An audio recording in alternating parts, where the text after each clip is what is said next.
Okay, so like everyone knows the economy, like it affects all of us, right? But uh have you ever like thought about who's really calling the shots behind the scenes? Mm. Well, today we're going to do a deep dive into the Federal Reserve, Okay. or the Fed, as most people call it. You know, it's the institution that controls America's money supply. Right. And like one of the things that makes it so powerful is that it's designed to be like independent Yeah. of political influence, Uh, which is kind of a big deal when you think about it, like for a government agency. it's very unique. Yeah, you hit the nail on the head there that independence is like a key part of its design. Right. The idea is that the Fed is supposed to be making these decisions based on what's best for the economy, like in the long run, Right. not reacting to just like short-term political pressures. You know what I mean? Yeah. And so that leads us to our source material for this deep dive, Good. which is this CBS News article about former President Trump's comments at Davos. Oh, yeah. He basically said he wanted the Fed to lower interest rates, and it sparked a lot of debate, about whether a president should even be commenting on Fed policy. Yeah, definitely raised some eyebrows. You see, historically, presidents have tried to avoid like publicly pressuring the Fed because it Hmm. can undermine confidence in the institution's independence. Hmm. And that perception of independence is really important for the Fed to function effectively. So what the experts are saying in this article basically is that the Fed needs to resist that kind of pressure, Yeah. even if it's coming from the president. Hmm. They argue that letting politics influence monetary policy could have some serious consequences. Absolutely. Like they even go so far as to use Turkey as an example Oh, wow. of what can go wrong. Yeah. Their central bank has faced increasing pressure from the president to keep interest rates low, even as inflation has like spiraled out of control. Right. It's a perfect example of what can happen when a central bank loses its independence. It sounds like a recipe for disaster. It can be. Yeah. Especially like if you're trying to plan for the future or run a business Hmm. with all that uncertainty going on. Exactly. Predictability is crucial for a healthy economy. Mm. And when a central bank is seen as being influenced by political whims, Right. it creates a lot of uncertainty for businesses and investors. So here in the US, the Fed has been raising interest rates to combat inflation, Yeah. and it seems to be working, It does seem to be working, at least for now. at least for now. Yeah. Inflation is cooling down, Uh-huh. and we haven't plunged into a recession. Yeah. It's a delicate balancing act. Yeah, it is. And the Fed is walking a tightrope trying to get it right. They are. It's like trying to steer a massive ship through a narrow channel. Mm, You have to make careful adjustments considering all the different factors at play, right. and you can't let yourself be swayed by sudden gusts of wind. But going back to Trump, he didn't just comment on interest rates once. Right. The article mentions that during his 2024 campaign, he's doubled down Yeah. on the idea that he should have a say in how the Fed operates. He even claimed that his business experience gave him like better insight into economic matters than the experts at the Fed. And that's where things get really interesting. Right. Trump's comments weren't just off-the-cuff remarks. Mm-hmm. Mm-hmm. They reflected a deeper belief that he, as president, should have some level of control over the Fed, Right. which directly challenges the very concept of central bank independence. So we have this tension, between the president who wants influence Yeah. and the experts at the Fed who are trying to maintain their independence. Mm-hmm. So where does that leave us? Yeah. Could this actually lead to like a showdown? Well, it's important to note that Jerome Powell, the current Fed chair, Uh-huh. has publicly stated that he would resist any undue pressure Okay. and wouldn't resign, even if asked by the president. That's a strong stance, but remember, Yeah. Trump has a history of firing officials who disagreed with him, True. sometimes in legally questionable ways. Right. So could he actually do something drastic to try and control the Fed? That's a good question. It's a complex question. Removing Powell wouldn't necessarily give a president full control over the Fed. Right. Remember, interest rate decisions are made by the Federal Open Market Committee, Uh-huh. or FOMC for short, Right. a group of 12 people. So it's not as simple as just like replacing the person at the top. Right. But that doesn't mean a president couldn't try to exert influence in other ways. Okay. For example, they could try to appoint people to the FOMC Right. who share their views on monetary policy. Okay. That's why the structure of the Fed with staggered terms for its members is so important. Mm. It helps to insulate the Fed from sudden shifts in political priorities. The CBS article dives into, like, the potential fallout of a president trying to control the Fed. Yeah. It mentions legal challenges, negative market reactions, and even general instability. Mm-hmm. So let's unpack those a little bit. Okay. Starting with the legal angle. Sure. What kind of legal trouble could a president actually get into for, like, meddling with the Fed? Well, the Fed's independence is enshrined in law. Right. So any attempt by a president to overstep those legal boundaries could be met with lawsuits. Okay. Those challenges could come from Congress, advocacy groups, Right. or even private citizens. So there are, like, potential checks and balances within the legal system itself Exactly. to prevent a president from overreaching. Exactly. And that's crucial Right. because it reinforces the idea that no one, not even the president, is above the law. Okay. But let's say a president ignores those legal risks and tries to pressure the Fed anyway. Yeah. What about the market reaction? Okay. How would investors and businesses respond to that kind of uncertainty? Well, markets thrive on predictability. Any perception that the Fed is being manipulated for political gain would send shockwaves through the financial system. Oh, wow. You could see stock prices plummet, Right. businesses putting investment decisions on hold, Right. and a general sense of anxiety in the markets. It sounds like a domino effect. Yeah. One thing leads to another, and suddenly the whole economy is in a state of panic. That's the danger. Right. A healthy economy depends on confidence. When people lose confidence in the institutions that govern our financial system, Right. it can create a self-fulfilling prophecy of economic decline. The article also mentions, like, general instability Yeah. as a potential consequence. So what exactly does that mean? Sure. Like, paint a picture for us. Okay, think of it this way. If the Fed's independence is compromised, it could lead to a series of negative consequences. Okay. We could see runaway inflation, Right. slower economic growth, and even a decline in the value of the U.S. dollar, Wow. which is the world's reserve currency. That's a pretty bleak picture. Yeah. It really highlights how much is riding on the Fed's ability to operate independently. But this isn't just an American issue, is it? You're right. This tension between political leaders and central banks is a global phenomenon. Almost every country has its own version of the Fed. Right. And they're all grappling with this same question Uh-huh. of how to maintain independence in the face of political pressure. So what are some of the strategies that central banks around the world use to safeguard their independence? Okay. The CBS article mentions a few things specific to the Fed, Yeah. but I'm curious about, like, the broader picture. One of the most effective strategies is transparency. Okay. When central banks clearly communicate their decisions to the public, Right. explaining the rationale behind their actions, it helps to build trust and counter any narratives that might try to undermine their credibility. It's like they're saying, here's the data, here's our analysis, and here's why we're making this decision. Exactly. We're not just doing this on a whim or because someone told us to. Exactly. That kind of open communication is essential for maintaining public confidence in the institution. Right. Another common strategy is to establish clear legal frameworks that protect the central bank's independence. This might involve setting fixed terms for central bank governors, Right. limiting the government's ability to dismiss them, and clearly defining the bank's mandate.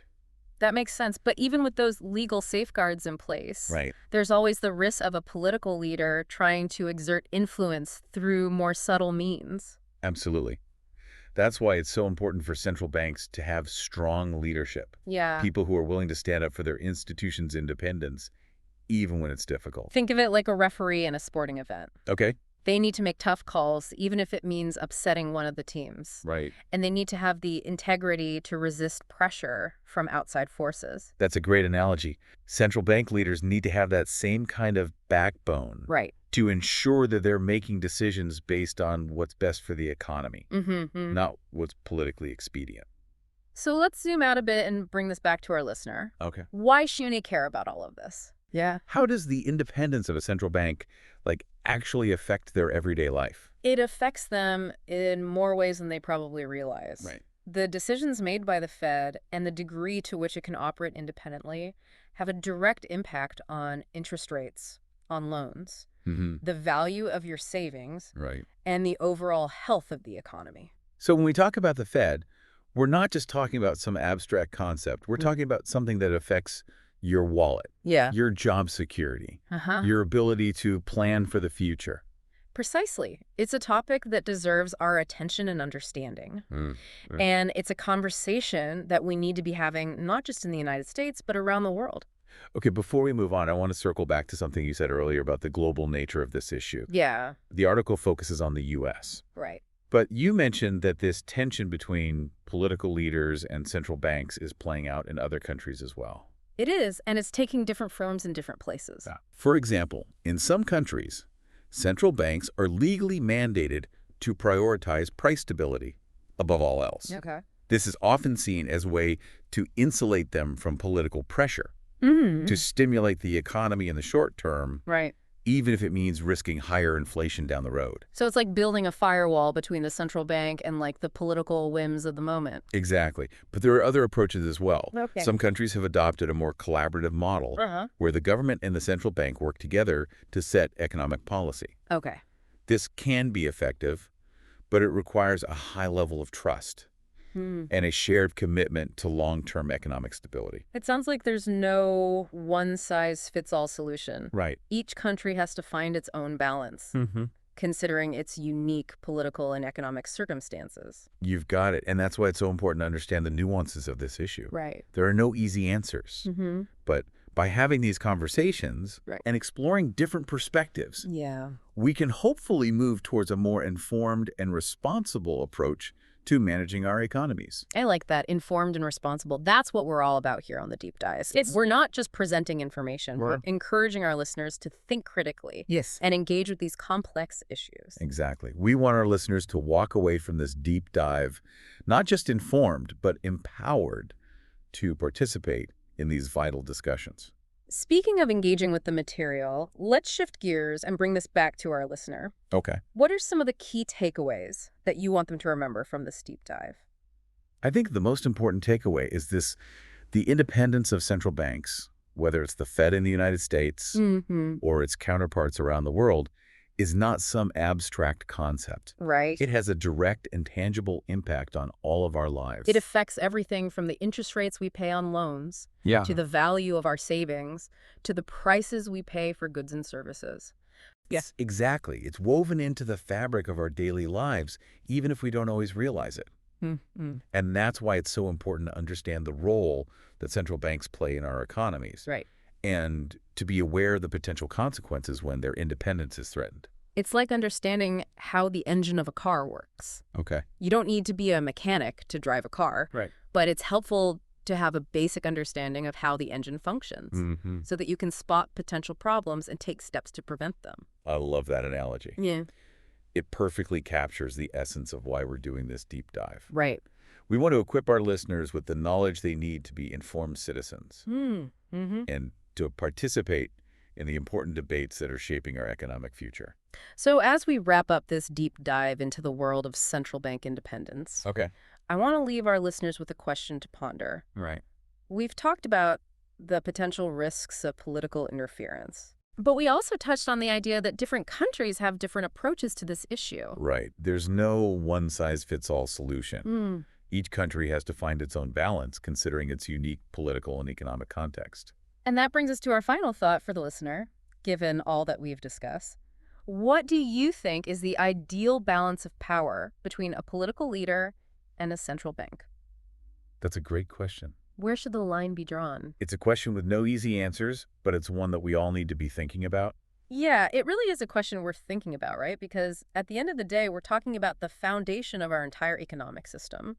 Like, who do we trust to, like, steer the ship? Right. And how much power should we give them? Precisely. And it's a debate that I think often gets overshadowed by, like, more immediate concerns like inflation or unemployment. Right. But, you know, those short-term challenges are often symptoms of, like, deeper structural issues, including the balance of power between political leaders and central banks.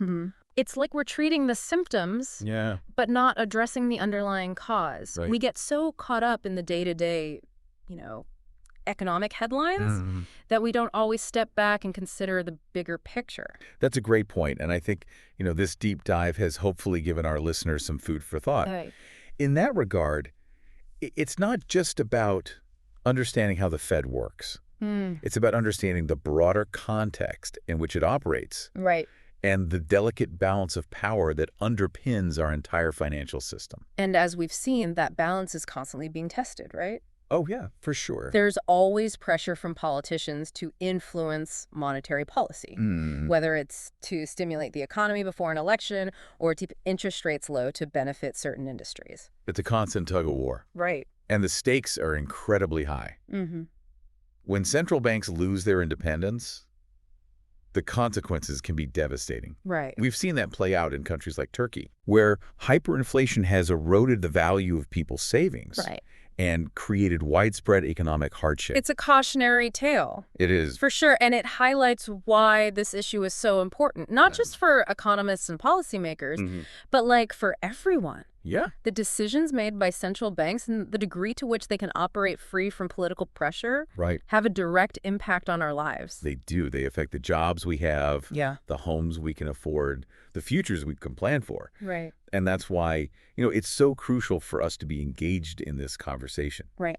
To understand the issues at stake and to hold our leaders accountable for safeguarding the institutions that underpin our economic well-being.